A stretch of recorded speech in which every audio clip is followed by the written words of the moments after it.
আসসালামু আলাইকুম ওৰহমতুল্লাহি ৱাবাৰাকাতুহ। মৰমৰ ভাই ভনীসকল, আহক আজিৰ হাদিছটো শুনো।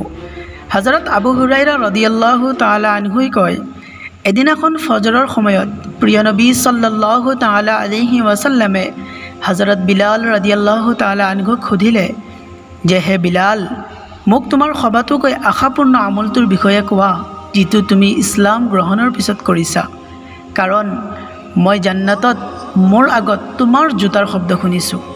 তেতিয়া হজৰত বিলাল ৰাদিয়াল্লাহু তাআলা আনহুই কয় যে, ইয়া ৰাছূলুল্লাহ সাল্লাল্লাহু তাআলা আলাইহি ওয়াসাল্লাম, মই ইয়াতকৈ বেছি কোনো আশাপূৰ্ণ কাম কৰা নাই যে মই দিন হওক অথবা ৰাতি যেতিয়াই অজু কৰোঁ সেই অজুৰে নফল নামাজ পঢ়ি থাকোঁ যিমান মোৰ তকদিৰ বা ভাগ্যত লিখা হৈছিল।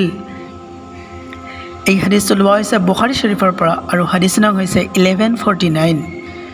ঠিক এনেদৰে আল্লাহ তাবাৰক ৱা তাআলাই এটি হাদিছে কুদচিত ফৰমায় যে ফৰজ নামাজৰ পিছত মোৰ বান্দাই নফল ইবাদত কৰি থাকে, নফল নামাজ পঢ়ি থাকে, অৱশেষত সি মোৰ কাষৰীয়া হাচিল কৰি লয়। সেয়েহে মৰমৰ ভাই ভনীসকল, ফৰজ নামাজৰ পিছত, ফৰজ ইবাদতসমূহৰ পিছত আমিও বেছিকৈ নফল ইবাদত বা নফল নামাজ পঢ়া উচিত, যাতে আমিও আল্লাহ তাবাৰক ৱা তাআলাৰ সন্তুষ্টি বা আল্লাহ তাবাৰক ৱা তাআলাৰ কাষৰীয়া হাচিল কৰিব পাৰোঁ।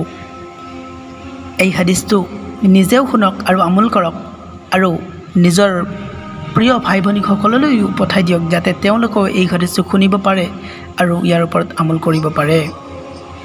জাজাকাল্লাহু খাইৰ।